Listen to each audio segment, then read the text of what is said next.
y le damos la bienvenida a todos. Es un placer y un honor estar nuevamente aquí para hablar con la clase judicial de Puerto Rico y, por supuesto, a la Academia Judicial. Gracias por invitarme y estar aquí. Me encantaría estar ahí en persona, pero los tiempos son lo que son, así que por lo menos es bueno poder hablarles por este medio.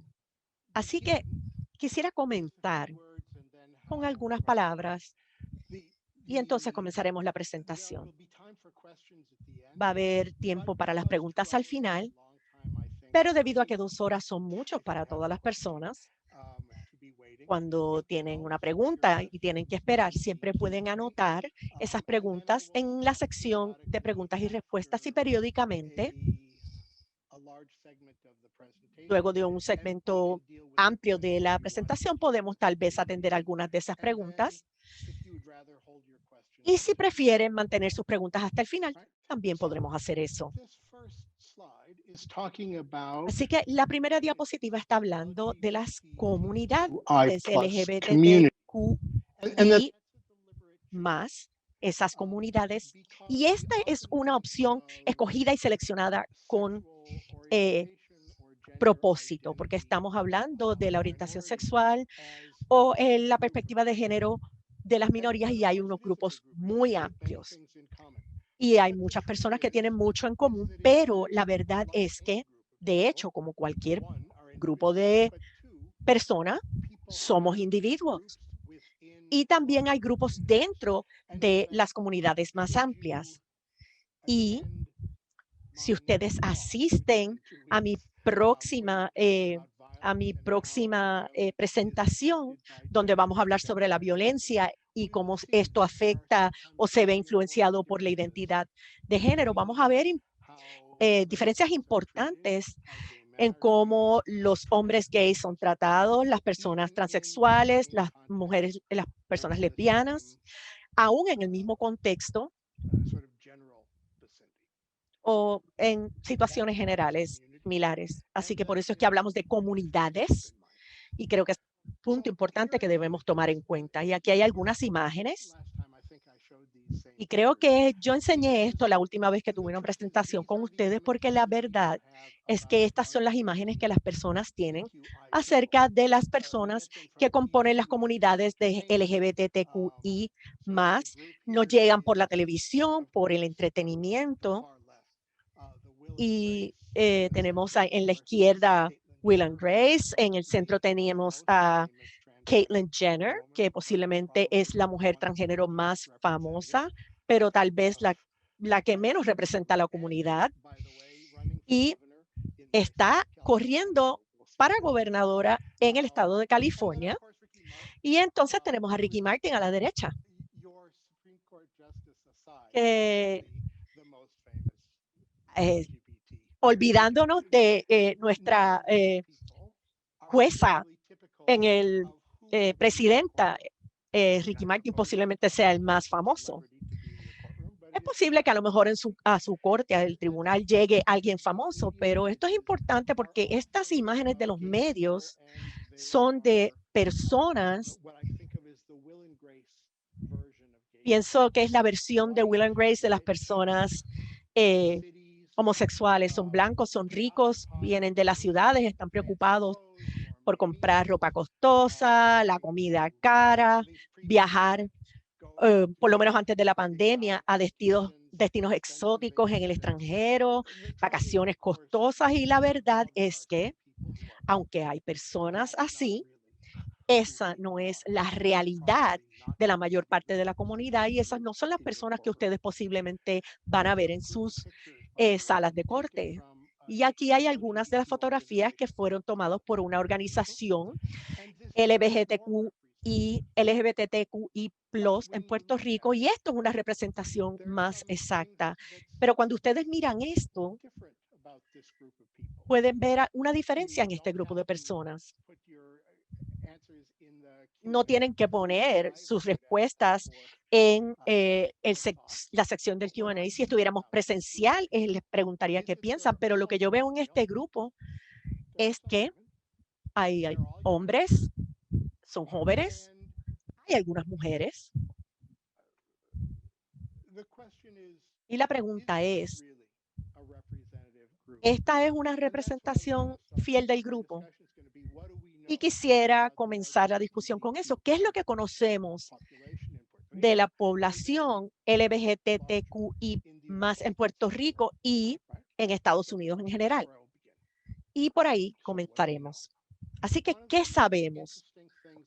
Una de las cosas más importantes o interesantes desde que hablamos la última vez es el aumento en los adultos LGBT de 3.5, 3.6 en 2012, 2013 hasta 5.6 en el 2020. Y eso es interesante porque generalmente las poblaciones generalmente están bastante estables y esto lo que muestra es una serie de cosas. Uno podría demostrar un aumento en las personas y hablaremos de eso, pero también podría mostrar un aumento en que las personas se sientan cómodas para identificarse como parte del grupo LGBT en este tipo de encuesta Gallup. Y también muestra un aumento en otra cosa, y esto es importante. En la izquierda pueden ver otra encuesta. Este es un producto, General Social Survey, y muestra entre 2008 y 2012 los porcientos.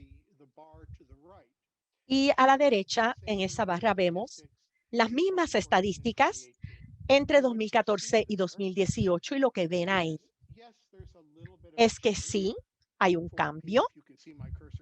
Si pueden ver mi cursor, pueden ver las personas que son lesbianas y gay, pero el cambio mayor, y es un cambio dramático, es en las personas que se identifican como bisexuales. Estas son datos de los Estados Unidos, pero no puedo imaginarme que el caso sería diferente en Puerto Rico a este respecto. Hay un crecimiento enorme en las personas que se identifican como bisexuales y yo creo que lo que quiere decir eso para ustedes como jueces es que ustedes van a ver una pareja del mismo sexo y lo pueden identificar así y son una familia, pero una pareja bisexual no va a ser tan visible para ustedes como jueces, porque una de las partes de esta información que obtuvimos es que muchos, si no todos, o la mayoría de los bisexuales están en relaciones con personas del sexo opuesto. Así que las mujeres bisexuales están muchas veces casadas o en relaciones con hombres, y los hombres bisexuales tienden a estar casados o en relaciones con mujeres. Así que debido a esto, ustedes podrían tener personas ante sí en las cortes que son parte de la comunidad LGBTQ y a lo mejor ni lo saben y tal vez no importa, pero tal vez sí importa. Y ese es el tipo de cosas de las que queremos hablar hoy. Así que vemos la misma encuesta, pero está presentando los datos e información de una manera diferente. Y lo que ven es que entre las personas que se identifican como miembros de la comunidad LGBT, hombres gay, mujeres bisexuales, esta es la misma información de 2008 al 2012. Cuando miramos los datos del 2014 al 2018, estos triángulos se quedan más o menos iguales, pero el aumento mayor es nuevamente en los bisexuales, específicamente en las mujeres bisexuales. Y eso es importante en Puerto Rico porque, de hecho, como vamos a ver, hay más mujeres en la comunidad LGBTQ que hombres.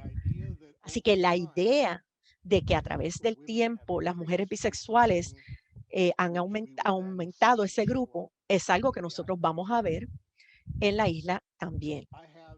Así que tengo una encuesta. Yo soy un profesor de leyes. Tengo que hacer preguntas. No espero que ustedes sepan todas las contestaciones.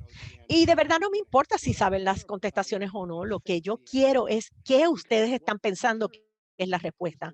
Porque lo que es cierto es que la manera en que nosotros pensamos en un problema tiene que ver en cómo nosotros vemos la información, las personas que se presentan ante nosotros. Así que quiero saber qué ustedes piensan, cuál es el porcentaje de los municipios puertorriqueños que incluyen al menos una pareja del mismo sexo. Y esta información viene del censo y hablaremos de eso. Así que me pregunto si podemos comenzar la encuesta. Se supone que puedan ver la encuesta en su pantalla. Por favor, respondan a la misma.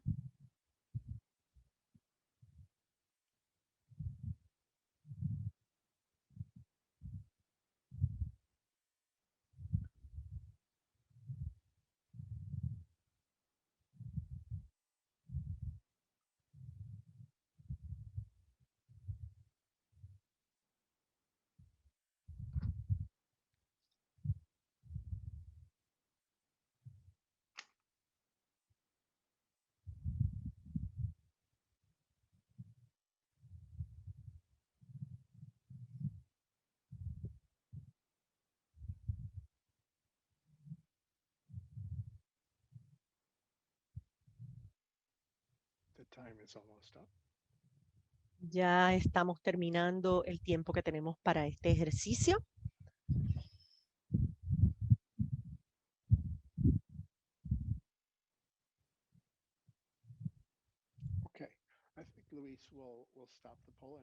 Vamos a detener la encuesta y vamos a mostrar. 50% de ustedes dijeron 100%. El segundo grupo, 35%. Y después cantidades menores de respuestas. Ya podemos detener el compartir los resultados de la encuesta.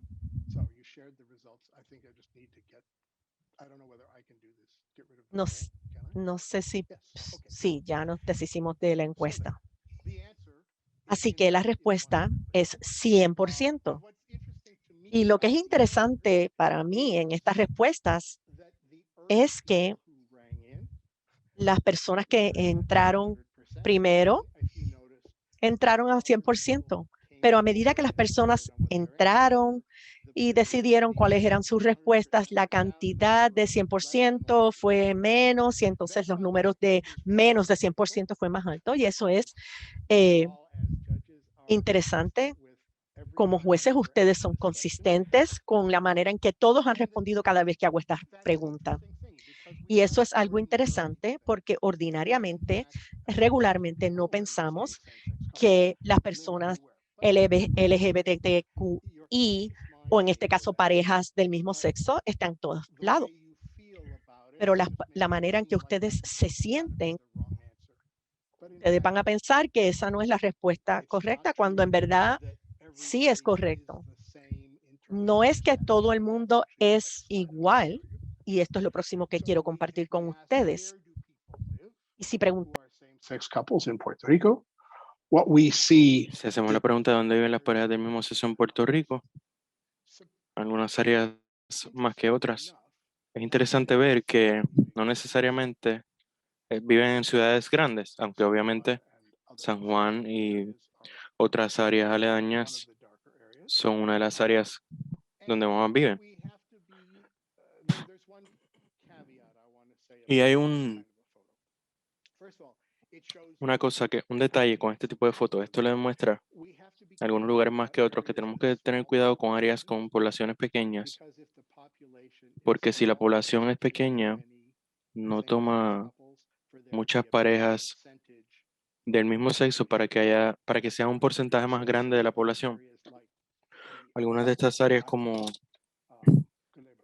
las islas de Vieques y Culebra es probablemente más lo que está pasando que en que sea como que un centro para parejas homosexuales. Podría hacerlo, pero eso es lo que pienso que ocurre en esa parte de la isla. So, remember I told you that LGBT people in Puerto Rico tend to predominantly be women, right? This data is from the Otro census. dato que tenemos es que en Puerto Rico hay más parejas lesbianas que homosexuales, pero el problema con estos datos es que viene del censo de 2010, porque por supuesto no tenemos la información para el 2020. Y por supuesto, si piensan en todos los cambios en Puerto Rico desde el 2010, incluyendo los huracanes, ¿verdad? The earthquake in El 2020. terremoto en el 2020 y los cambios en población que han ocurrido de las personas que se fueron de Puerto Rico a los Estados Unidos y luego que regresaron. Ha habido muchos cambios. Yo no esperaría, sin embargo, que estos datos vayan a cambiar mucho en el censo del año pasado. Y eso es porque una de las cosas que sabemos de la migración desde la isla a Florida, Nueva York, a Nueva Jersey, a los lugares donde las personas van en los Estados Unidos continentales, es que la mayoría de estas personas son personas con más habilidad de mudarse, honestamente. Y eso deja a Puerto Rico con una población que es un poco mayor, con menos recursos económicos. Y no parece ser que la diferencia sea de género.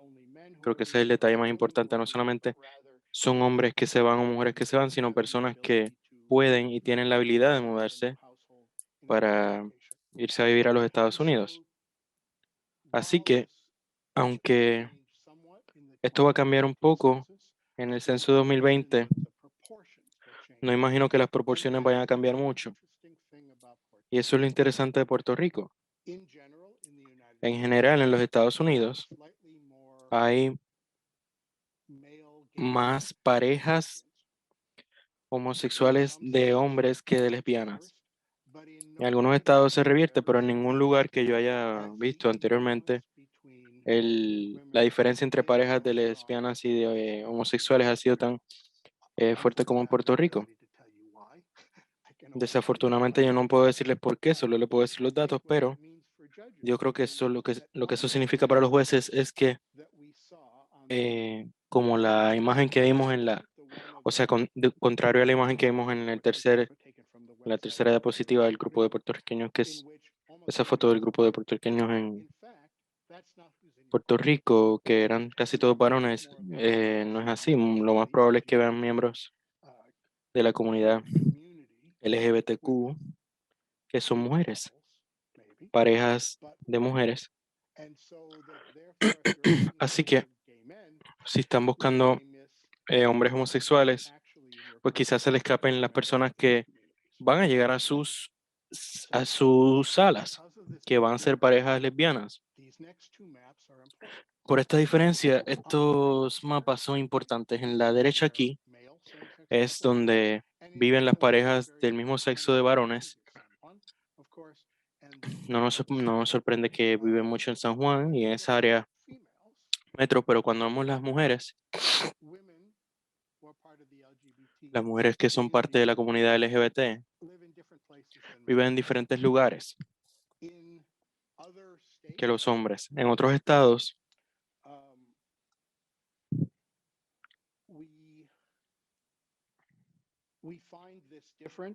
encontramos esta diferencia y tiende a ocurrir porque las mujeres viven en áreas más rurales por el costo de vida y otros asuntos económicos. Y eso es cierto en cierta manera en estos mapas. Yo obviamente necesitaría hablar con alguien que vive en Puerto Rico y conoce mejor estos municipios y me podría explicar mejor por qué. Por ejemplo, tenemos una alta concentración de mujeres aquí. No sé, quizá ustedes sepan. Tengo que pedirle disculpas. Vi en la área de preguntas y respuestas que hay personas de otros países aquí. Bienvenidos. Yo no tengo esta información. Si les gustaría hablar conmigo después y enviarme un correo electrónico, Mi información de contacto va a estar en otra parte. Al final voy a compartir lo que sé de las poblaciones LGBTQ en Latinoamérica o Suramérica, pero no tengo esa información conmigo hoy. Perdón. Otra diferencia que yo creo que aparece es que las parejas son diferentes en términos de la edad.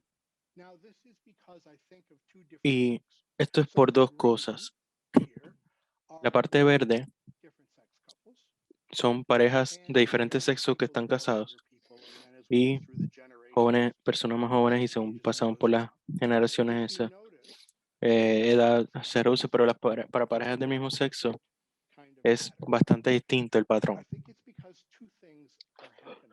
Yo creo que es que hay dos situaciones ocurriendo y para las personas en los grupos etarios eh, más altos hay cierta reticencia a identificarse al censo como miembro de una pareja del mismo sexo o LGBTQ.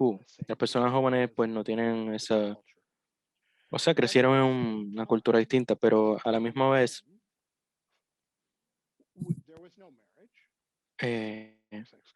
en 2010 no había matrimonio para parejas del mismo sexo y las personas podrían entrar a estas relaciones del mismo sexo en un punto más adelante de su vida porque las personas salen del closet más adelante o porque quizás se sentían incómodas en esta situación, pero cuando llegaban a los 30 o 40 años, tienen relaciones de la misma manera que las personas de diferente sexo. Así que, para ustedes como jueces y pensando en quienes están en sus salas, no hay, es más probable que los seniors que están allí no van a, ustedes no los van a poder ver. Es probablemente que cuando estemos hablando de las personas de 30 a 49 años, estos son personas que están teniendo hijos, familias, y por eso tenemos personas que quizá puedan estar en su sala por los asuntos típicos que las familias van a la sala para divorcios y ese tipo de cosas. Así que esto es otra manera de ver a los mismos datos. Los detalles no es lo importante aquí, es eh, le puedo dar cualquiera de estas diapositivas con los datos a los que las quieran. Lo importante de esto es que en el 2020, que es de donde sacamos estos datos, pueden notar la enorme, el enorme cambio en términos de generaciones de las personas más jóvenes y las personas mayores. Y vemos este aumento en las personas que se describen como bisexuales, esta parte silenciosa o escondida de las comunidades LGBTQ. Y vemos eso en categorías más de personas más jóvenes. En los mayores no es tan distinta la diferencia, pero en los jóvenes es mucho más grande. Y si tienen una, si le asignaron o van a escuchar un caso, o ver un caso, perdón, que le van a exponer a personas más jóvenes, que es mucho más probable que se identifique. eh, me- Tengo otra diapositiva, perdón. Si podemos activar la encuesta, esta es una pregunta de las parejas casadas del mismo sexo que tienen hijos menores de 18 años en el hogar, ¿qué porcentaje, perdón, el 57% de las parejas casadas del sexo distinto en Puerto Rico tienen hijos menores de 18 años? ¿Qué porcentaje ustedes creen que las parejas del mismo sexo tienen, o sea, qué porcentaje de las parejas del mismo sexo ustedes creen que tienen hijos menores de 18 años?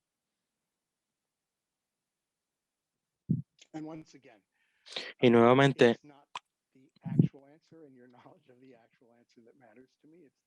lo que me importa no es su respuesta, es lo que ustedes perciben basado en la información que tienen y lo que ustedes creen.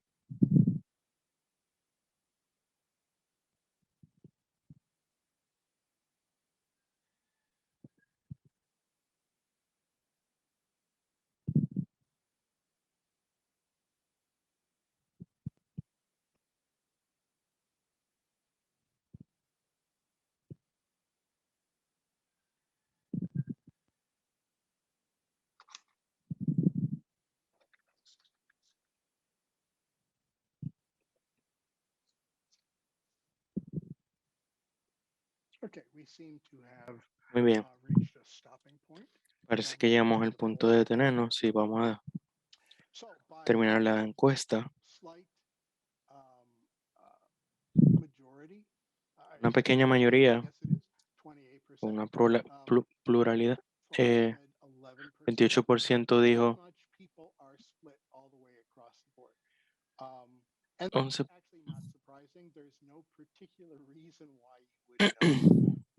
uno no, o sea, uno no va a saber la respuesta a esto, no hay razón particular para saberla, pero la respuesta es 26%. Así que no es tan distinto a lo que eran sus expectativas, pero es un poquito mayor. Y yo creo que esa es la parte importante. Nosotros pensamos en las parejas del mismo sexo que están creando hijos. Las parejas del mismo sexo crían menos niños, pero no es una cantidad insignificante, es 26%. Es una cuarta parte de casi una cuarta, o sea, un poco más de una cuarta parte de las parejas tienen tienen hijos menores de 18 años. Si tienen un caso frente a ustedes o si trabajan con casos juveniles, podrían ver menores que son parte de una familia de dos, o sea, de una pareja lesbiana. En Puerto Rico es más probable que sean hijos de una pareja lesbiana, pero también puede ser una pareja de varones homosexuales. Tengo una encuesta aquí. Tenemos otra encuesta. ¿Qué estado o estados están entre los 10 estados más altos en proporción de parejas del mismo sexo que están criando hijos? North Dakota, California, Mississippi, Oklahoma.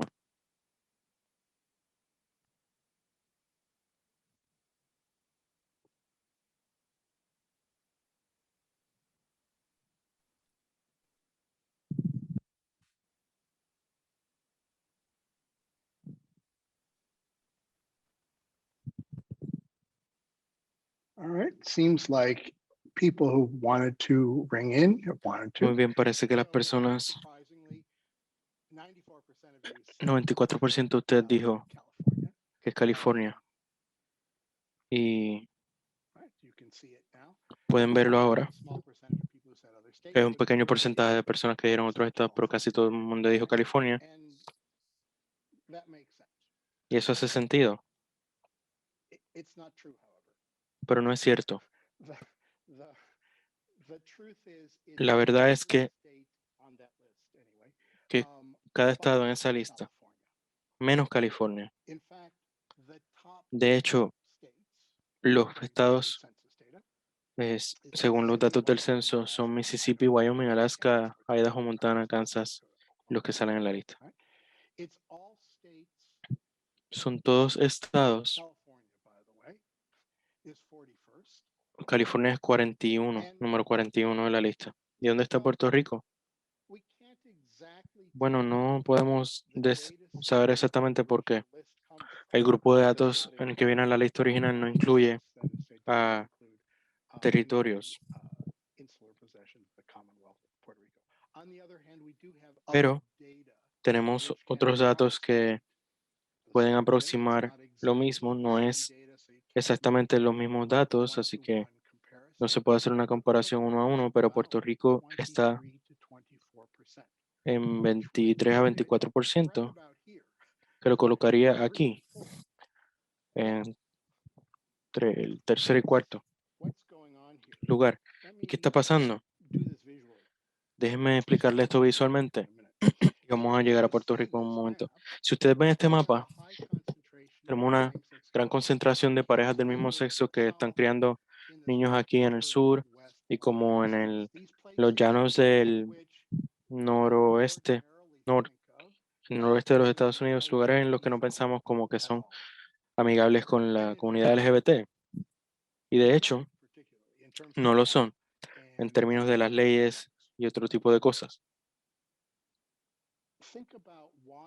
Piensen en por qué esto sería así. Si les gustaría colocar una respuesta, lo pueden hacer, pero piensen en qué está pasando en estos estados.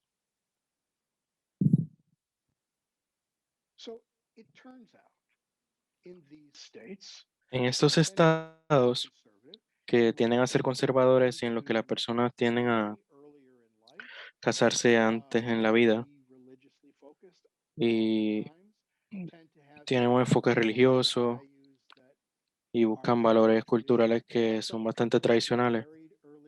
Las personas se casan temprano en su vida, tienen hijos y las personas LGBT se, que se crían en estas comunidades tienen los mismos ideales. Alguien mencionó el aspecto económico y eso también es cierto. Estos lugares es más barato para vivir, pero no todos. Tienden a tratarse más de los valores en la comunidad.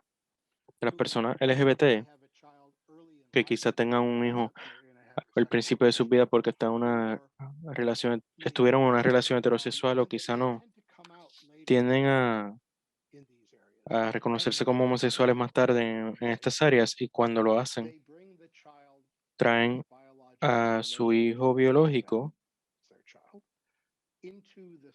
a la relación del mismo sexo que tienen ahora.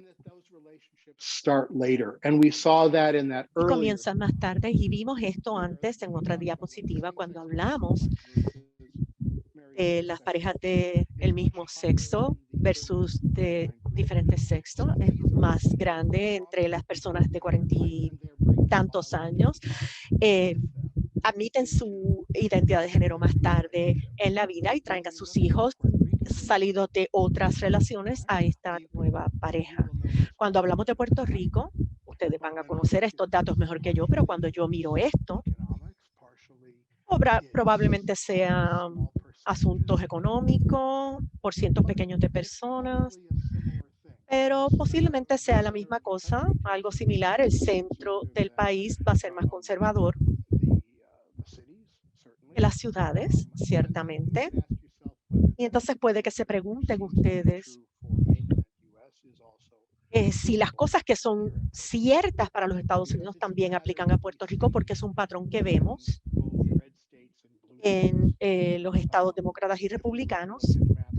Si viéramos mapas de California, por ejemplo, veríamos que las áreas más conservadoras tienen un porcentaje mayor de parejas del mismo sexo criando hijos, que es lo que veríamos en, por ejemplo, Los Ángeles. Y aquí tendríamos que analizar si ustedes creen que aplica lo mismo a Puerto Rico. Y lo que podemos ver aquí, si nos preguntamos quién está criando niños en Puerto Rico, quiénes son esos niños, cuáles son sus relaciones con sus padres, cuando hablamos de pareja casada de diferentes sexos. 95% de los niños criados son niños biológicos y entonces tenemos niños adoptados y hijos y niños de crianza. Cuando hablamos de las parejas del mismo sexo, vemos un porcentaje más alto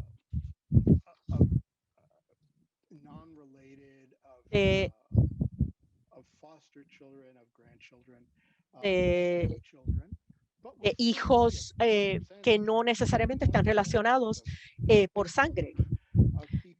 71% de los niños criados son niños biológicos. Eso es un número bastante grande. ¿Y qué creo que esto quiere decir para ustedes como jueces? Eso quiere decir varias cosas. Quiere decir que de hecho, estas no son personas que adoptaron niños,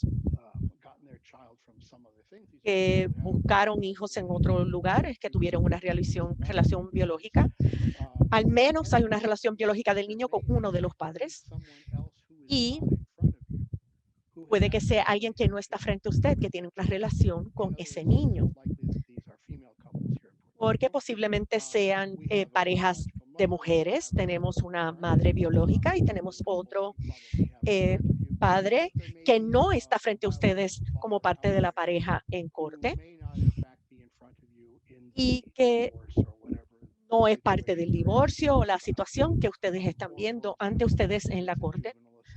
O, por ejemplo, si es una asignación juvenil, a lo mejor tienen a un menor que está relacionado biológicamente con una de las personas en la pareja del mismo sexo, pero nuevamente puede haber alguien que no esté frente a ustedes que también tiene alguna relación con ese menor.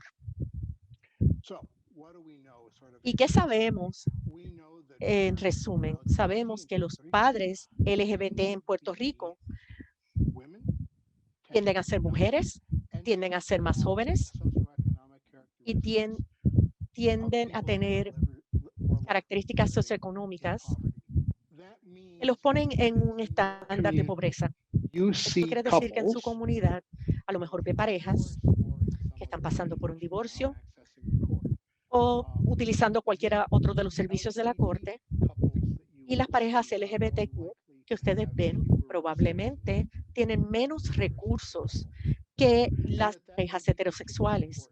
Y eso podría ser muy importante porque nosotros sabemos que las personas que llegan a la corte llegan porque están en crisis. Eso es cierto para todos.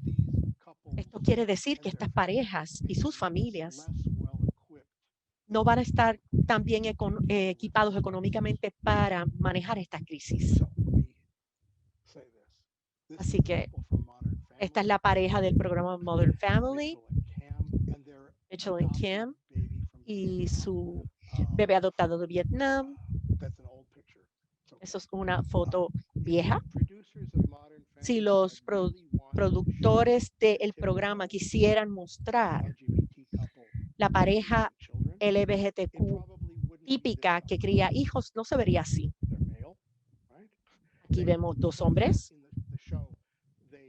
y en el programa viven en una parte muy cara y costosa de Los Ángeles. Tienen una pareja, una parte de la pareja está en la casa, adoptaron en Vietnam, la otra parte de la pareja trabaja y esa no es la familia moderna real. Probablemente la pareja real y representativa serían dos mujeres de color y probablemente están viviendo en un área rural o los suburbios de su estado. Eso sería un programa muy diferente de televisión y tendría más que ver con la realidad y con las personas que ustedes ven en sus cortes. Así que esta es mi primera parada. Tienen una oportunidad de hacer cualquier pregunta que quieran hacer. Si no tienen preguntas, también está bien. Pero si tienen alguna pregunta.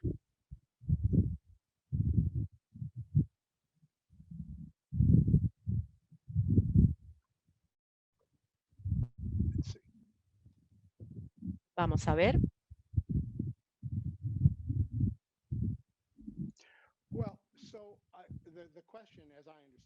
La pregunta, como la entiendo, que está en el espacio de preguntas y respuestas es si la visión moderna que tenemos es que son de izquierda, viven en zonas urbanas y otras comunidades. Y podría ser o no cierto que en general es así, pero eso no quiere decir que no hay muchas personas en la comunidad LGBTQ que son conservadoras en otras partes de su vida. Yo no tengo estadísticas pero hay estadísticas en algunas publicaciones en los Estados Unidos sobre miembros de las comunidades LGBTQ que son conservadoras, que son religiosos, y no podemos saber, y eso es lo más importante, no podemos saber solamente porque ustedes saben la orientación sexual de una persona, si son o no liberal, conservador, religioso, no religioso. Eso no necesariamente siempre va de la mano.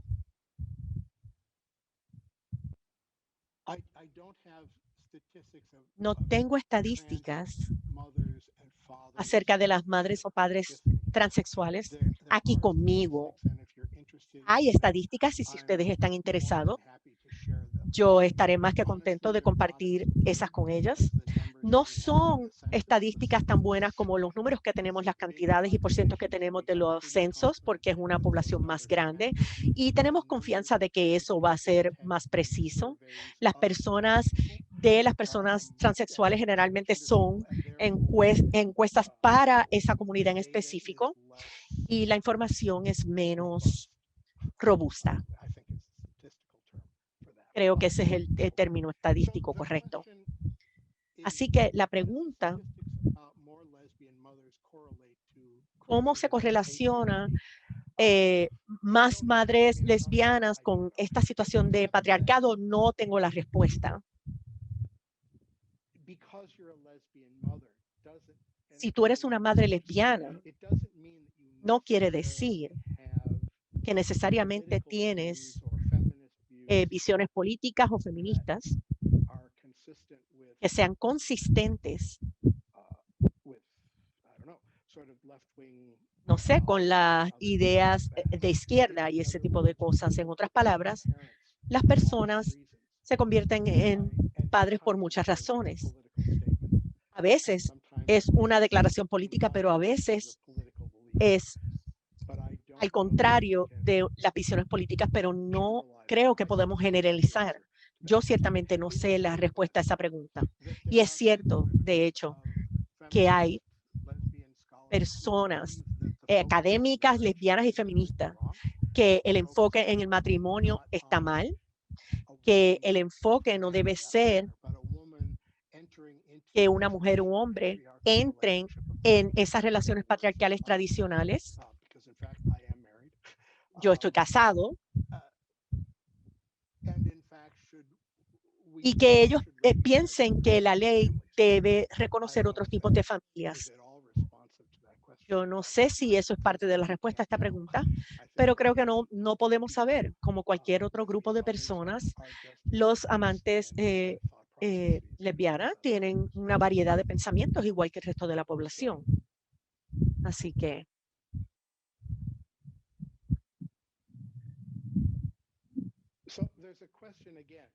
otra pregunta hay si las personas transexuales pueden adoptar. Quisiera esperar al final para hablar de este tema, porque la adopción es una de las cosas que son bastante recientes, especialmente en Puerto Rico. Y no estoy seguro que tenemos suficiente información, datos y números para poder contestar esto. Yo pienso que hay una brecha entre lo que dice la ley, que es posible, y lo que las personas pueden hacer o tienen la habilidad de hacer por diversas razones. Así que aunque la adopción es legal, es muy posible que las personas transexuales tengan muchos obstáculos para adoptar. Y eso no me sorprendería. Hay una brecha entre lo que dice que la ley que es posible y lo que verdaderamente es posible para las personas que están en esta situación. Y yo estaría de acuerdo con eso, que hay un mito de que tu identidad, sea sexual o género, y tus procesos mentales en otros temas y otras cosas son iguales. Vamos a continuar. En este tiempo que vamos a compartir con entre nosotros, queremos hablar de las herramientas para crear un mayor acceso para un grupo particular dentro de las comunidades LGBTQI, que son las personas trans y con género no conforme. Entiendo que las posiciones de las lesbianas, los bisexuales y los hombres gays son importantes, pero los asuntos en los que tal vez podemos enfocarnos antes de que surjan en sus cortes son aquellos asuntos que tienen que ver con personas no binarias y transexuales. Así que primero hablemos de la terminología e información y darles algunos datos y entonces vamos a hablar de las mejores prácticas. Así que en términos de, yo sé que hombre de nieve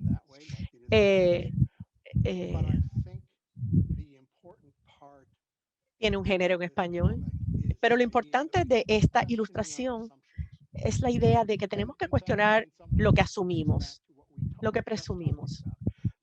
Y tiene que ver con lo que acabamos de hablar.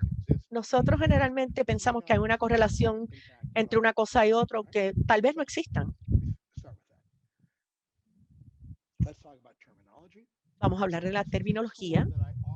Esta es una herramienta que uso a menudo y me ayuda a mí, y por eso se las ofrezco.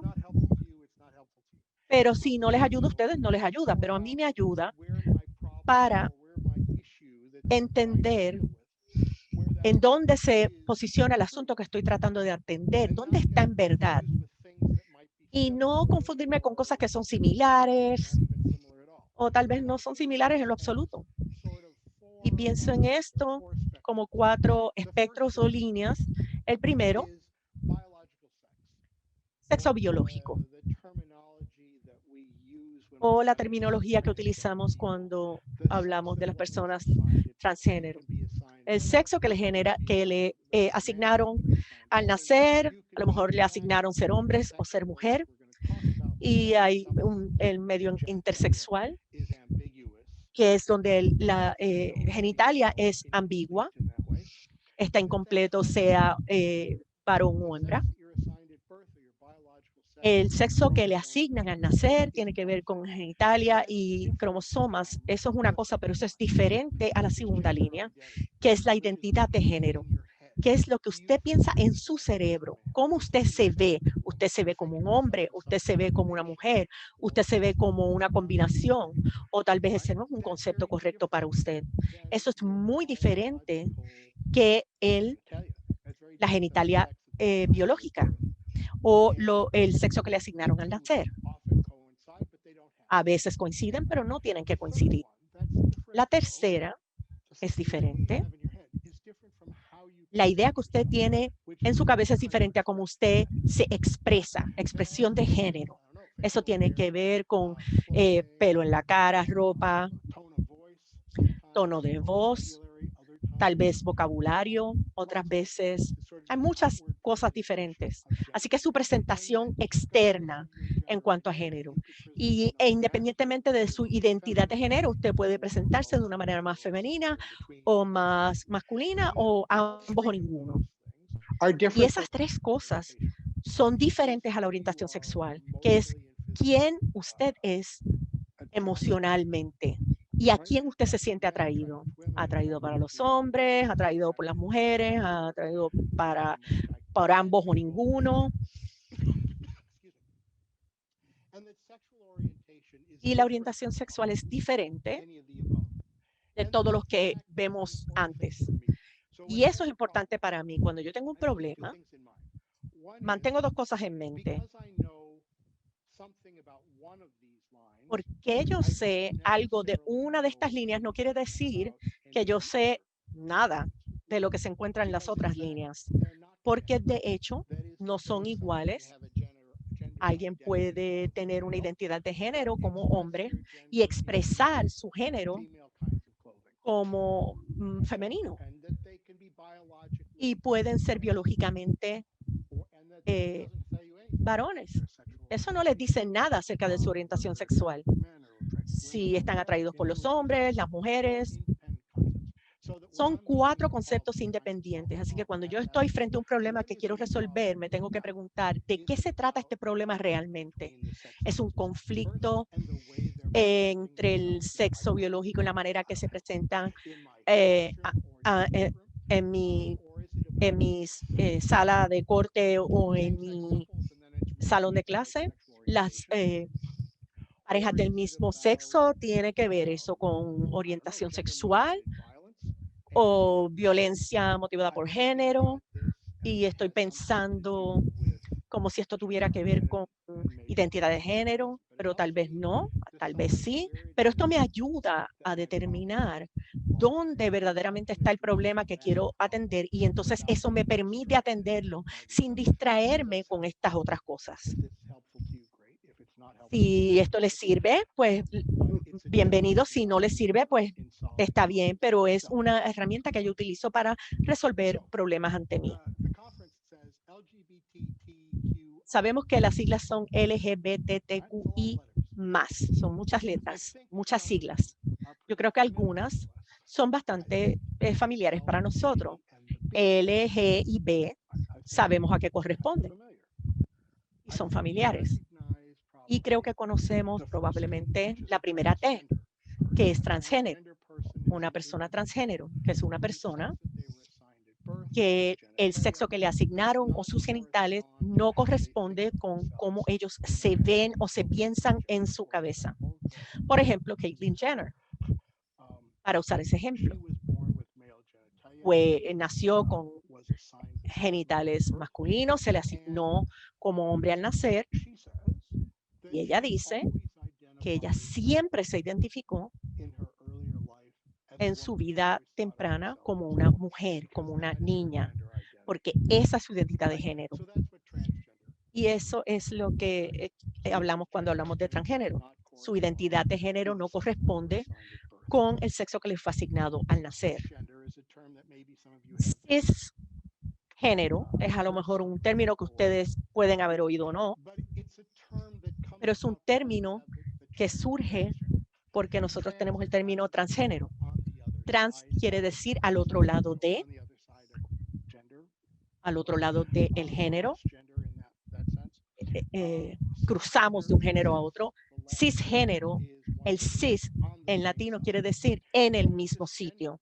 Así que una persona cisgénero es una persona que tiene un sexo que le fue asignado al nacer y que está congruente a cómo ellos se ven y se sienten en su cabeza. Yo nací hombre, me siento hombre, yo soy cisgénero. Así que la otra T es por transexual y esto es interesante porque tal vez en el inglés norteamericano y las personas que conozco, la palabra transexual no se usa mucho. Transexual es una persona que se le asignó un género al nacer, pero eso no está en congruencia con cómo ellos se sienten y se ven. Las personas que quieren cambiar físicamente por métodos médicos es un término que nosotros no utilizamos mucho en el inglés norteamericano, pero es un término que se usa mucho y se usa de manera neutral en español y en portugués y en otros lenguajes. Transsexual has kind of a negative connotation. It is like using the word homosexual instead of lesbian. En inglés puede tener una connotación negativa, In other countries, that's not at all an issue. pero en otros países eso no es un problema y My knowledge of no parece serlo America. de mi conocimiento de Latinoamérica. No hay ninguna connotación negativa Just kind of an interesting difference to sort of para ese sociologically término. and Es un poco distinto sociológicamente y lingüísticamente. linguistically. Intersexual, creo que lo mencioné, es una persona que nace con genitales ambiguos. Los doctores típicamente le asignan un género a esa persona, pero sus genitales quizá no sean completamente genitales de sexo masculino o femenino. Ese es el significado de ese término. Hay un término que involucra, que yo uso y es trans, un término paraguas que incluye más que las personas que son eh, transgénero, sino que personas cuya identidad de género, su expresión de género no va de la mano con el género que le asignaron. Y yo la uso porque transgénero es como una palabra larga, pero incluso si no lo fuera, a veces quiero decir personas que caen bajo este grupo, aunque sean distintos las situaciones específicas. Un término que quizá no conozcan es el no binario. Una manera de explicar esto es usar mi historia personal. Cuando yo era niño, hace muchísimos años, cuando los dinosaurios rumiaban la Tierra, yo, a mí me decían que tú eras un niño azul o niña rosado. Y los niños en la escuela se ponían en una fila y las niñas en otra. Pero los varones hacían ciertas cosas y las niñas hacían cosas distintas. Esto es un concepto, una concepción binaria. O eres niño o niña o azul o rosado. Para las personas que son no binarios rechazan ese concepto de o eres esto o eres lo otro, binario, de ese ámbito binario. Y esta es ahora sabemos que es así.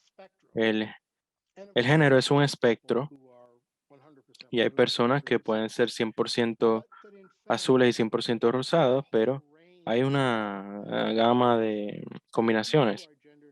Y las personas que son de género no binario no piensan en la situación de o esto o lo otro. Piensan en el género como un espectro. Y podemos añadir un término aquí, pansexual. Quizá hayan escuchado ese término anteriormente. Si lo piensan, el término bisexual para las personas que están atraídos a hombres y mujeres, al expresarlo así, están suponiendo que o hay hombres o mujeres. Para las personas que son pansexuales, dicen, a mí me atrae, pan es el latín para todo. La amplitud de personas que están en ese espectro y parece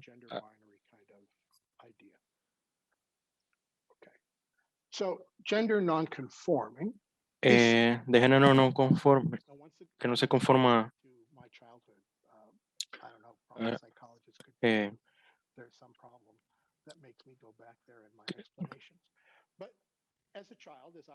Cuando yo era niño,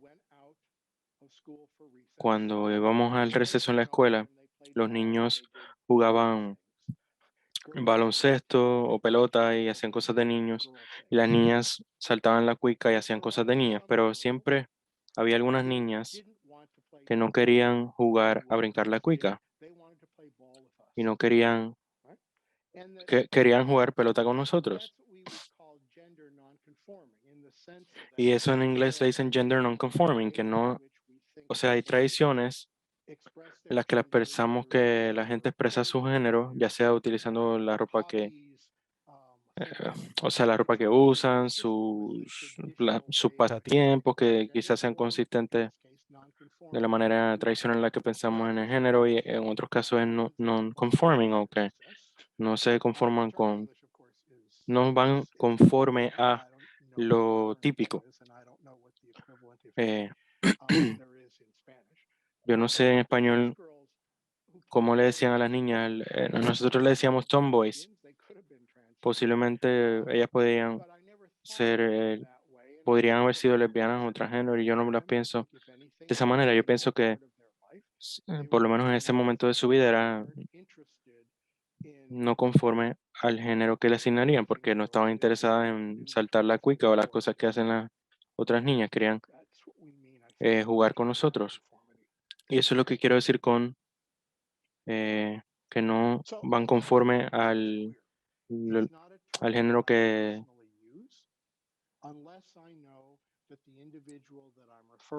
le asignaron.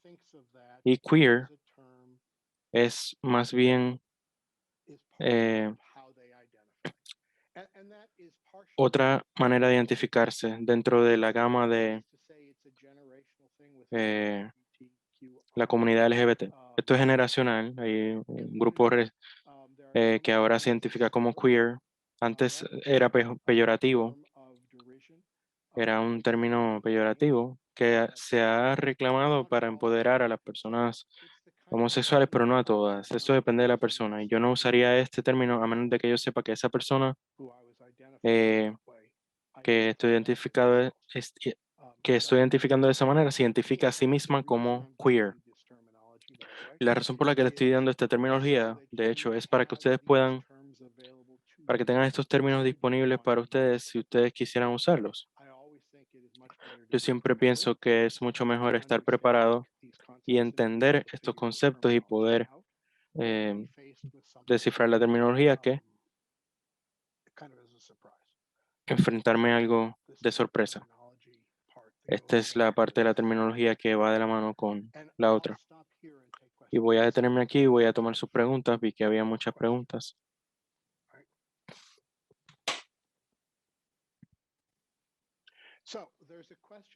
Hay una pregunta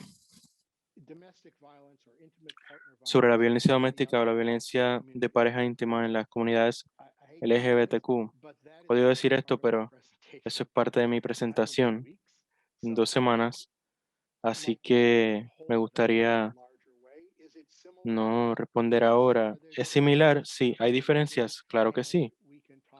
Y podemos hablar de cuáles son esas diferencias. Y puedo hablar con ustedes después del evento sobre ello. Y está, ah, perdón, hay algo que es una cosa bastante sencilla. Una de las preguntas es cuál es la diferencia entre la expresión de género y la identidad de género.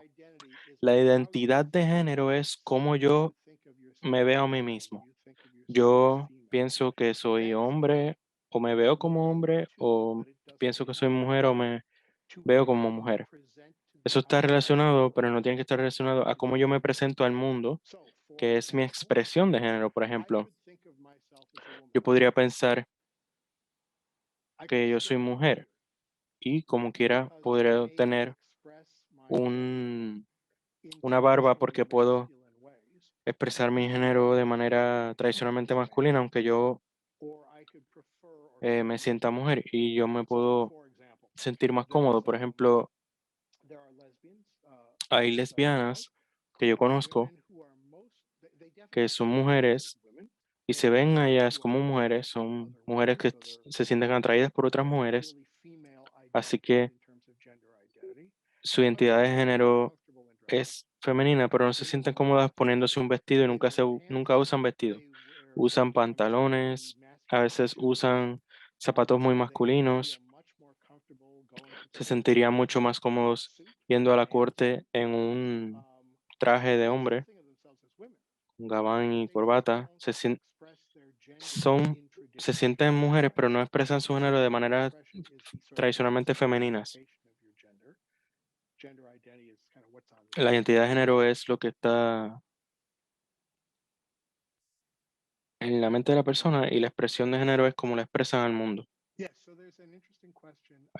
Hay una pregunta interesante sobre los apellidos paternos en parejas del mismo sexo. Yo no sé nada de eso. Me gustaría aprender más de eso, pero de hecho no sabía que eso era una situación.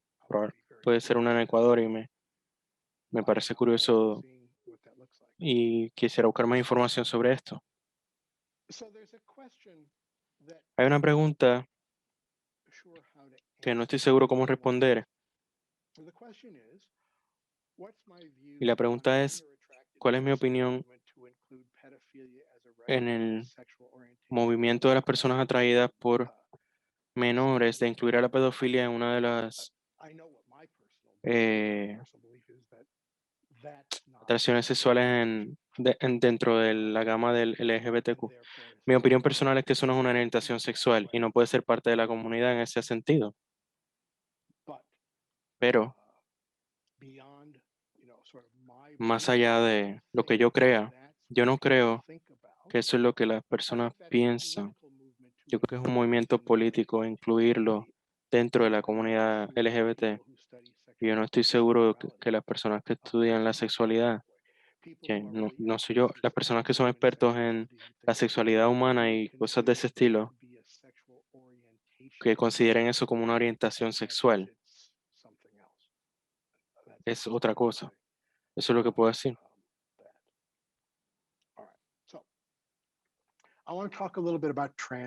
Quiero hablar un poquito de las personas trans en general. En los Estados Unidos, el porcentaje es 0.56%. No parece, esto lo muestra los,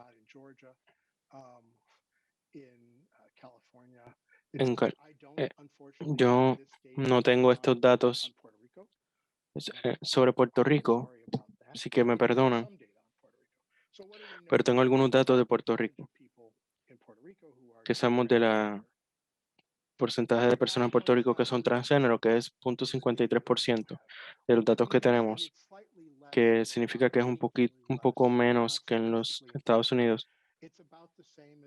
Es casi igual que los Estados Unidos. Esto es basado en las cifras de población de 2020. Tenemos 15,000 y pico de personas. Eso es una cifra difícil de entender, pero eso sería aproximadamente el tamaño de estos municipios. Para que le ponga esto en contexto. Esto no es una cantidad insignificativa de personas, insignificante de personas. Algún día, algún momento llegará una de estas personas a mi sala.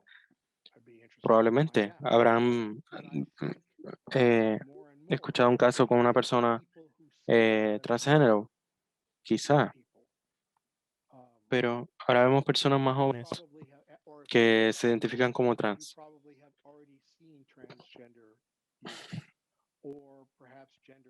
O quizá de género no binario. No me sorprendería que los vieran en los próximos años. Voy a hablar un poquito de la transición y de transición. Quiero decir, el proceso de alinear la identidad de género de una persona con su cuerpo físico, el sexo que le asignaron al nacer y ver cómo lidiar con la expresión de género. Pero debo decir que en términos de los términos, no tendemos a usar el término cambio de género o cirugía de cambio de género. El término que se usa ahora es cirugía de confirmación de género o cirugía de reasignación de género. Y eso trata de reflejar esta idea. Cuando le preguntas a la mayoría de las personas transgénero, no a todas, porque nadie es 100% de algo, pero cuando le preguntan a las personas transgénero, le van a decir eh, que, por ejemplo, yo tengo un amigo, un ex compañero de trabajo que lo asignaron como varón cuando nació y él transicionó y él fue mi compañero de nuevo después de la transición. Éramos muy buenos amigos antes y ella llegó a mi oficina un día y me dijo, hazme todas las preguntas que quieras. Y yo hice unas preguntas terribles, pero está bien. Pero le pregunté a ella, ¿cuándo supiste que el género que sentías ser, no era el género que todo el mundo pensaba que eras, el que te asignaron al nacer.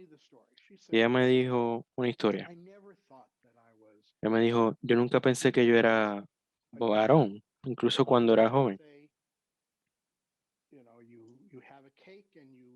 En el cumpleaños tienes bizcocho, las velas del pastel, soplas las velas y haces un deseo y se supone que se haga realidad. Y ella me dijo, cada cumpleaños de los que yo me recuerdo, mi deseo siempre era el mismo.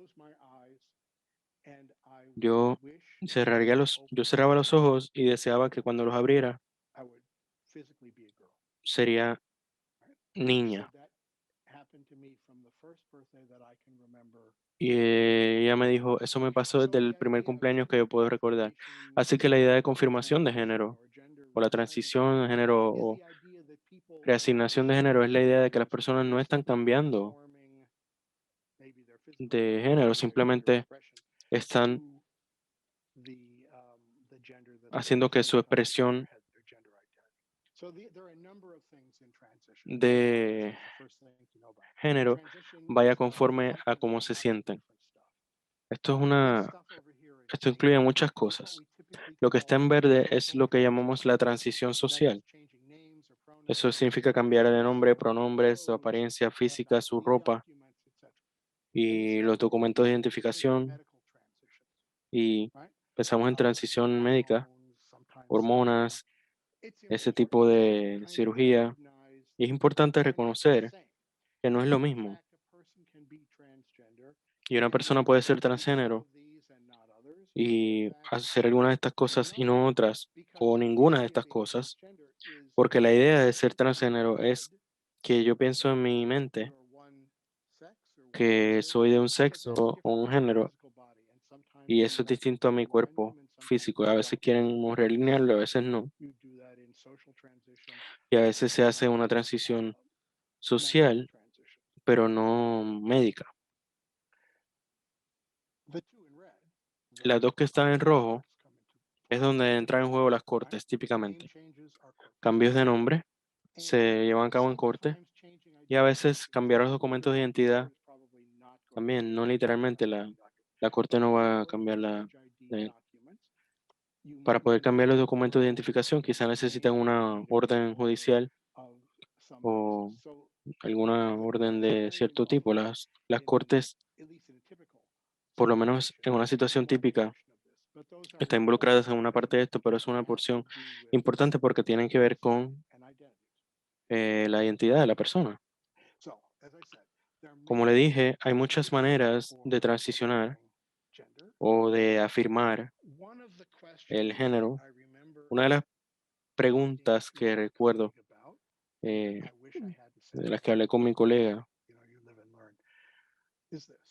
es esta. A veces le decimos a las personas trans, ¿has tenido la cirugía?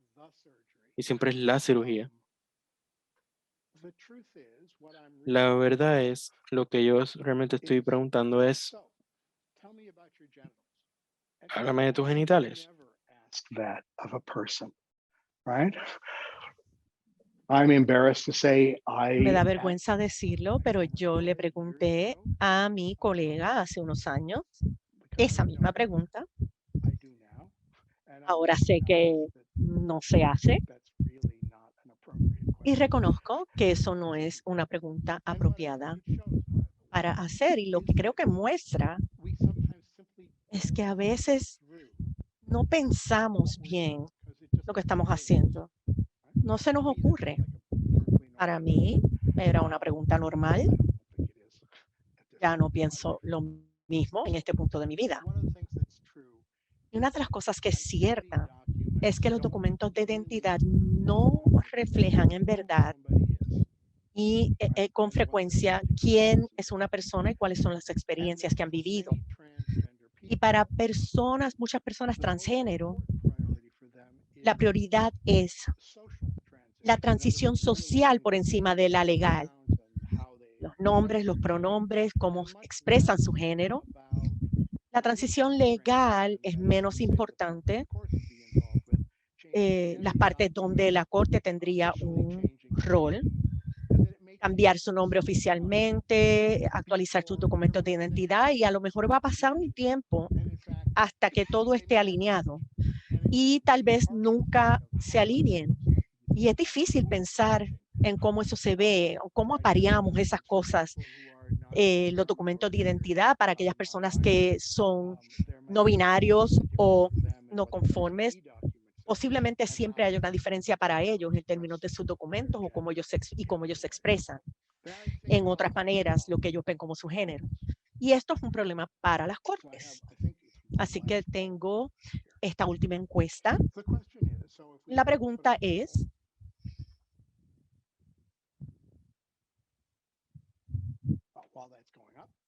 estamos buscando la encuesta. Después de la transición, ¿cuántas personas trans en los Estados Unidos cambian todos sus documentos de identidad para que coincidan con su identidad de género? Y cuando hablamos de Estados Unidos, estamos incluyendo a Puerto Rico.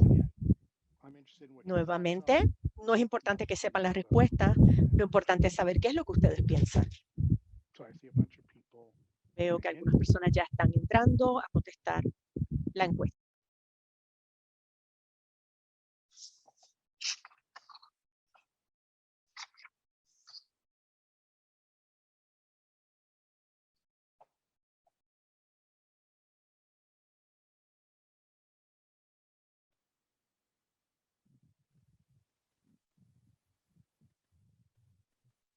Okay, things seem to have slowed down a little bit. I'm going to Ya end han bajado la cantidad de personas votando, así que vamos a cerrar la encuesta y vamos a compartir los resultados.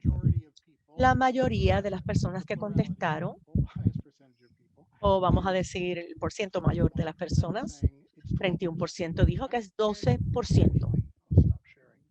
Y la realidad es que tuvieron razón, es el 12%. ¿Y qué quiere decir esto? No es importante que tienen razón, es qué quiere decir eso en términos de ustedes como jueces. Creo que quiere decir algo que es bastante dramático. 12% después de su transición no tienen documentos que se alinean con su identidad de género. Eso quiere decir que para ustedes hay una posibilidad muy importante de que cuando ustedes tengan un caso de una persona transgénero, se van a encontrar con una situación poco usual. El nombre que va a estar en los archivos de la corte esté conectado de manera precisa con la persona que está frente a ustedes. Y por eso es que vamos a tener que pensar cómo vamos a atender este tipo de cosas. Esto aparece en diferentes situaciones y casos y procesos. Aquí se está pidiendo cambiar el nombre en la licencia, etcétera. ¿Y qué sabemos de los documentos de identidad? Y esto es reciente en Puerto Rico. 67% de las personas a las quienes se le preguntó dijeron que no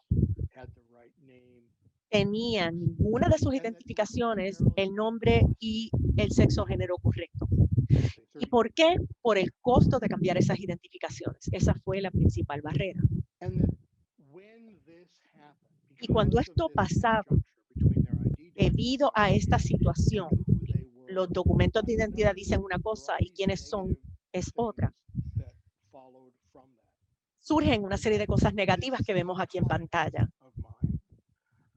Este colega del que les hablé, ella me dijo que por mucho tiempo, hasta que ella pudo cambiar su licencia de conducir, ella era una profesora de leyes, era abogada, tenía toda la habilidad de hacerlo, pero sus prioridades eran diferentes. Hasta que ella no pudo hacer eso, ella no guiaba porque le aterrorizaba que la detuvieran la policía y le pidieran ver sus documentos de identidad y que entonces tuviera que presentar un documento de identidad con su nombre anterior y su género anterior que no iban a estar alineados quién ella era y cómo ella se estaba presentando socialmente.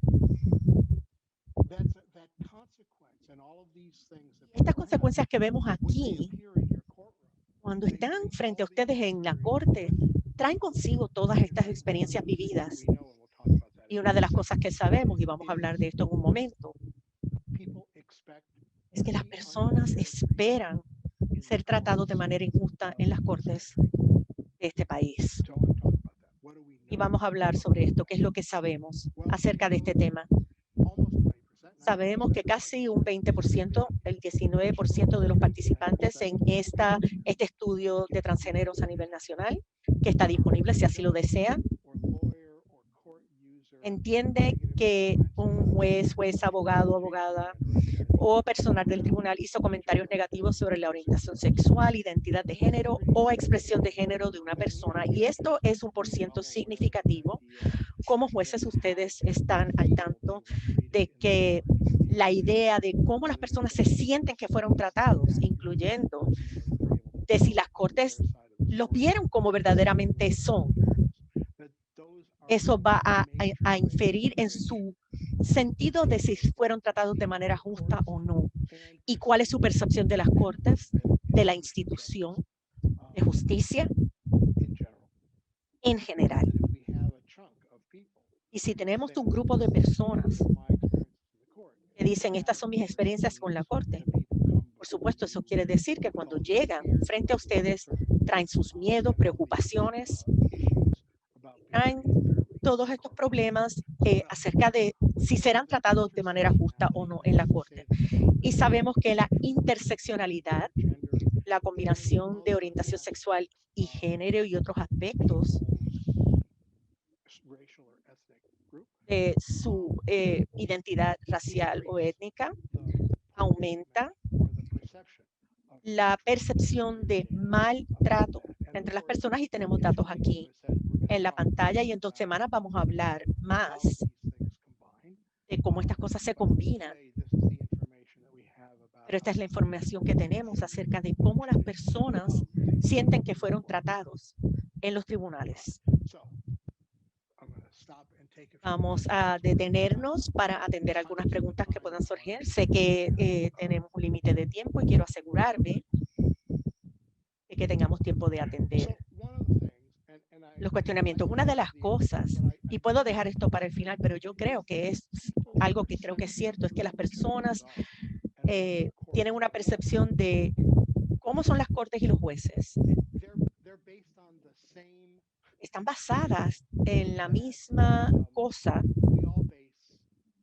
que utilizamos todos para basar nuestras percepciones, las imágenes que vemos de las cortes, que pensamos que es la verdad. Y eso podría ser o no cierto. Pero para aquellas personas que no tienen una experiencia amplia con las cortes, por supuesto, no tenemos mucho que utilizar para formar una opinión.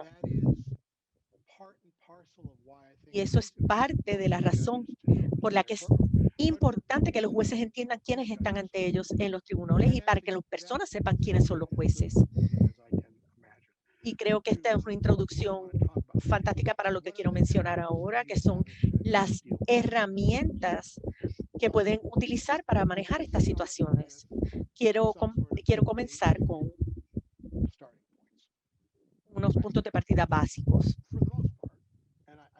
En la mayoría de los casos, las personas de género no conforme y trans no son diferentes de los demás.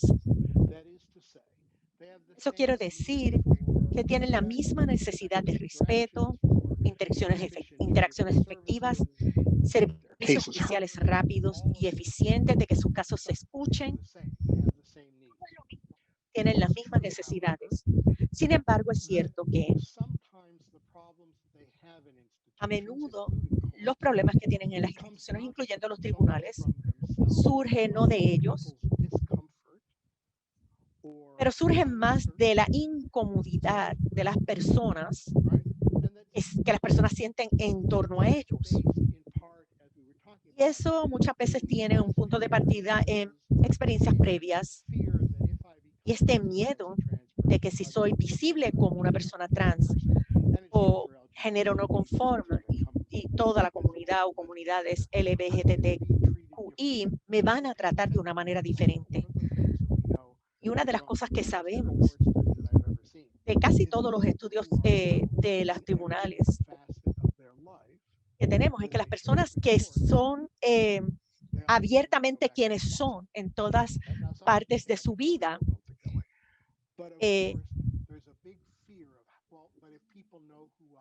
las personas tienen miedo de dejarles saber a las personas quiénes son porque tienen miedo a que los traten mal, que los traten peor, que no los traten de manera justa. Y como profesor y en mi caso y como jueces, nosotros estamos a cargo de estas situaciones y recae en nosotros la responsabilidad para remover o sobrepasar esas barreras, de manera que demos un acceso efectivo a estas personas en los tribunales. Y tengo un escenario de discusión que no vamos a poder discutir de manera completa, pero se los dejo para que ustedes lo piensen y lo tomen en cuenta. El caso es Carlos, se llama Carlos Rivera Sánchez, un litigante pro se que aparece en su sala. Tiene un peinado femenino, usa lápiz labial, está utilizando un traje y zapatos de tacón alto. La pregunta es, ¿qué usted hace? Piense qué usted podría hacer en esta situación. Y la segunda pregunta es, ¿y si esa persona le dice que se llama Camila Rivera Sánchez?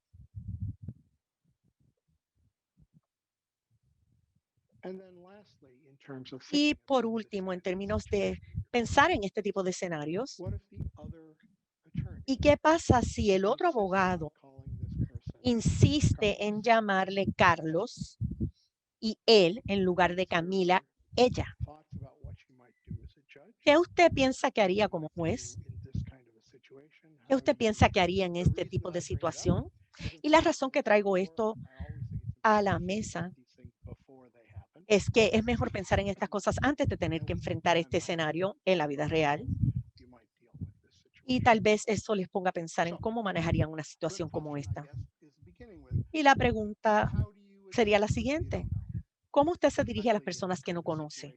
Especialmente en este tipo de escenarios.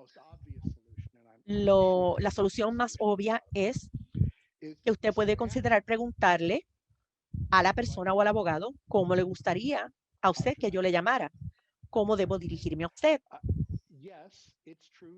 Sí, es cierto que puede ser una pregunta tal vez difícil, pero por otro lado, las personas que son transgénero o son género no conforme, posiblemente esperan que ustedes van a hacer algo peor que eso. Así que es apropiado preguntar cómo a usted le gustaría que yo le llame. Otra cosa que usted podría tomar en cuenta es si usted ya está en el hábito y yo tengo ese hábito y es difícil salir de eso, no utilizar títulos específicos de género como en inglés sería, en español sería don, doña, señor, señora. Hay otras maneras de dirigirse a las personas. Y también puede considerar la posibilidad de identificar a las personas por su rol, el menor, el testigo, el acusado, etcétera. La pregunta más importante es, ¿cómo se ve esa persona a sí misma? Y tratar de evitar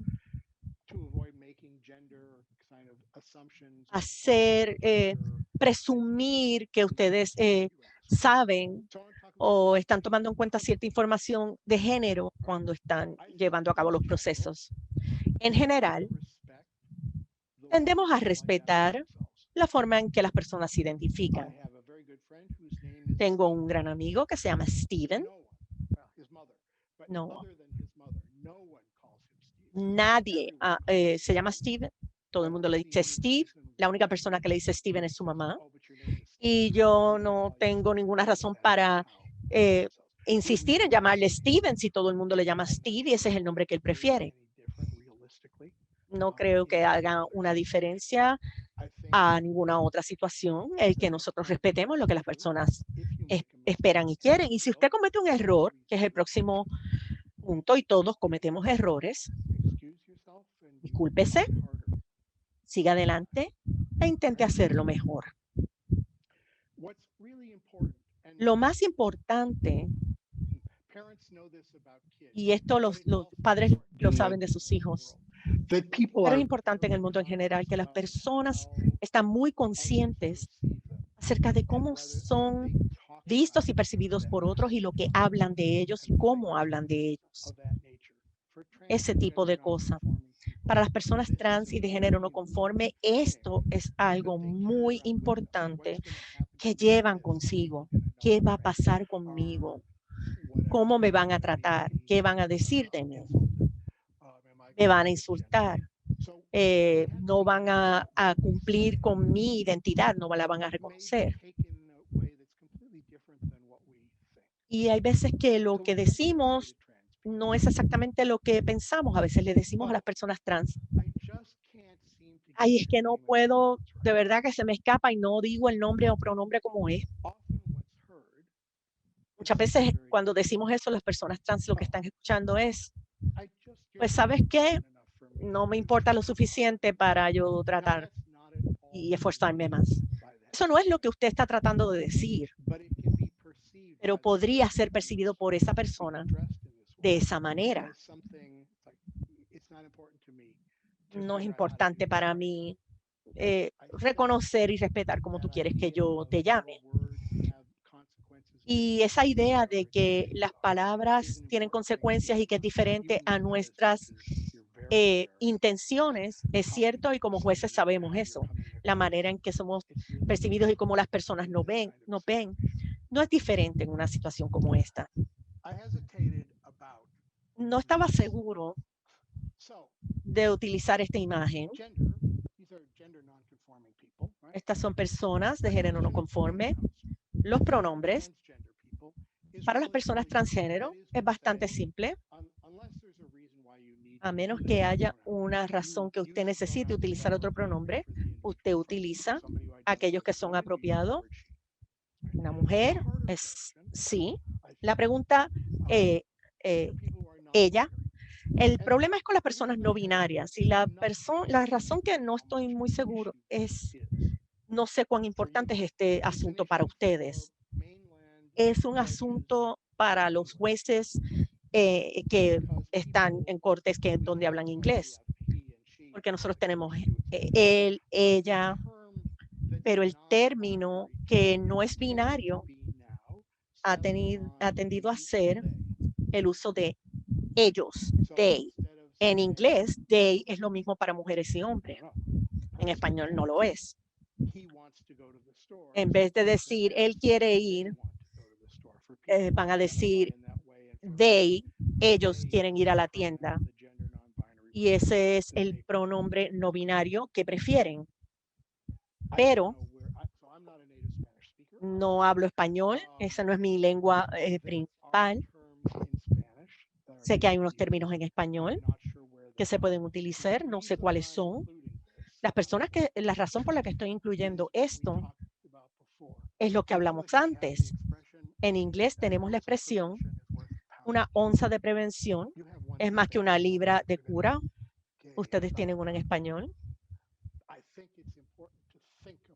Creo que es importante que pensemos acerca de esto antes de que esto surja entre nosotros. Así que por lo que puedo ver y saber, Suggestion, and I don't know how far along it is, and I don't know how widely common it is, but there's a suggestion to Hay una use sugerencia de usar la letra E para crear los pronombres neutros en español y que se pueden usar estos pronombres si las personas quieren que los usen para identificar a las personas no binarias o las que no se identificarían como masculino o femenino.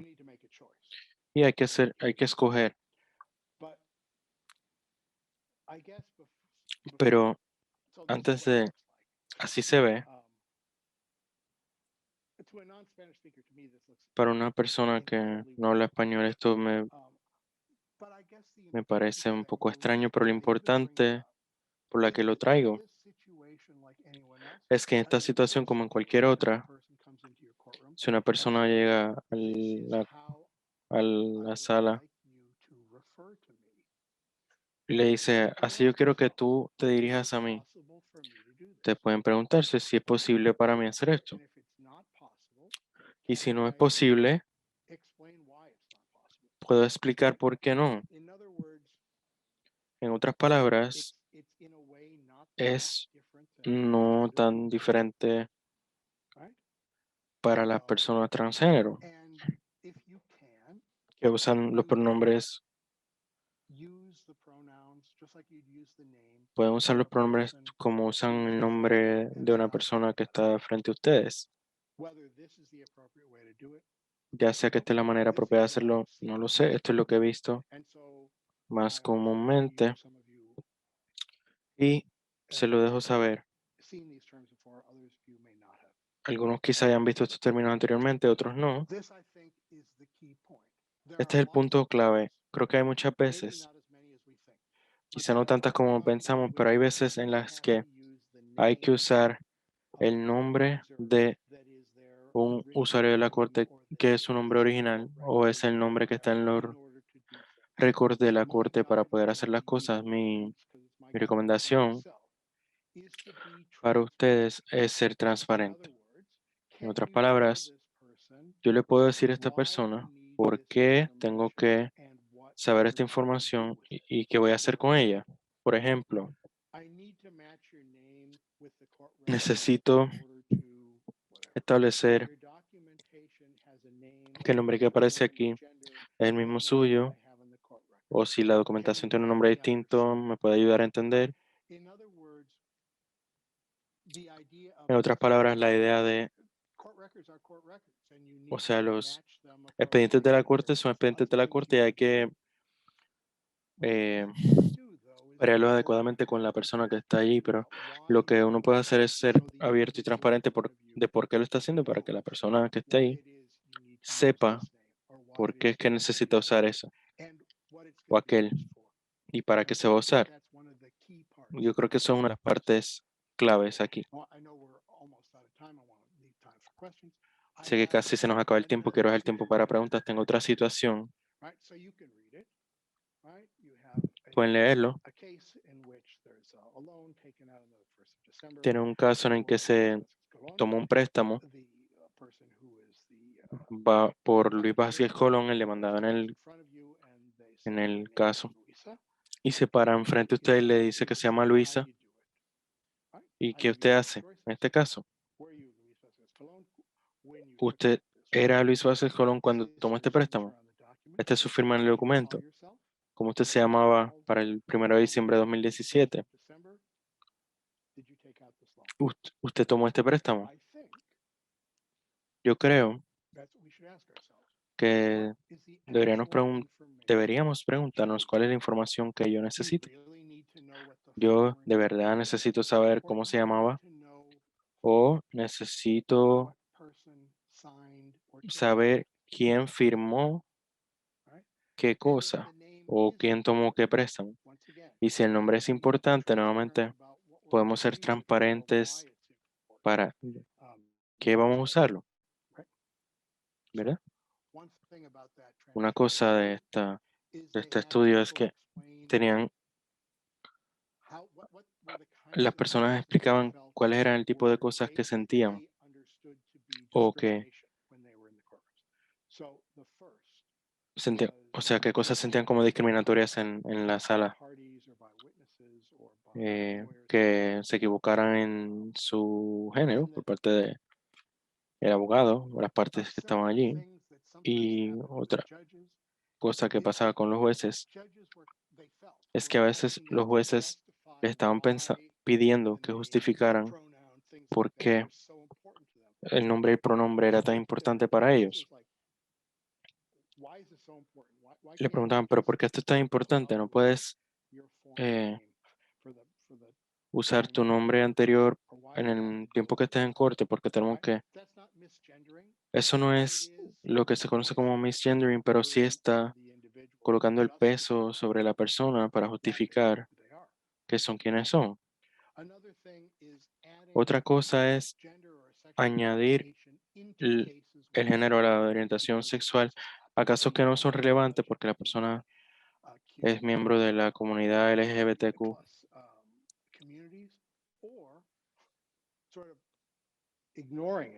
o ignorarlo.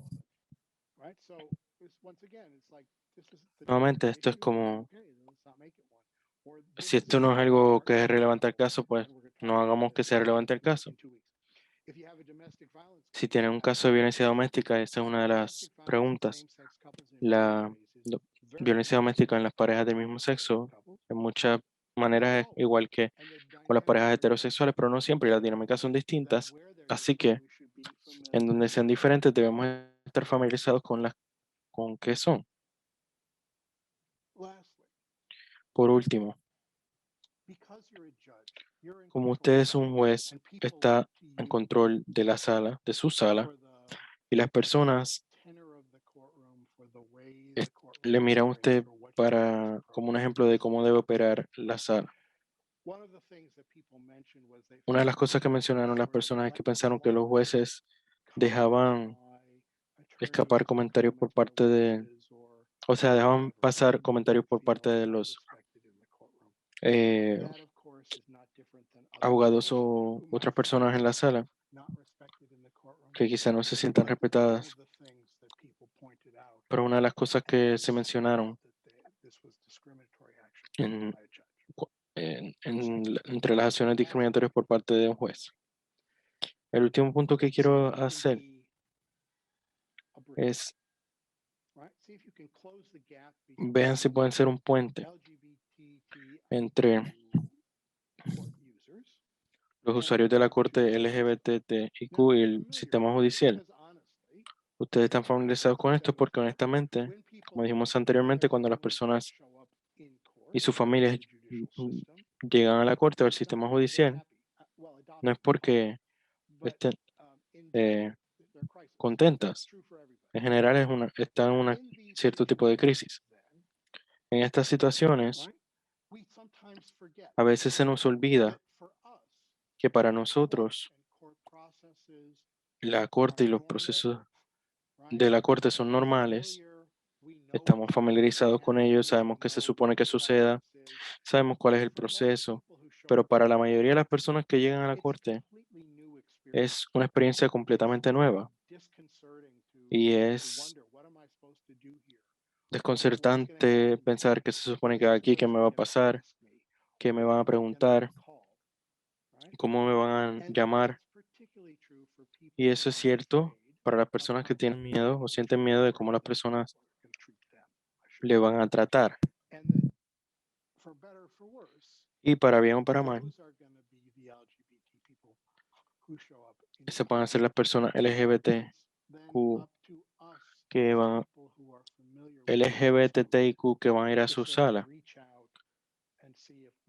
Nosotros tenemos que ver si podemos ayudar a proveer mayor acceso a estas personas.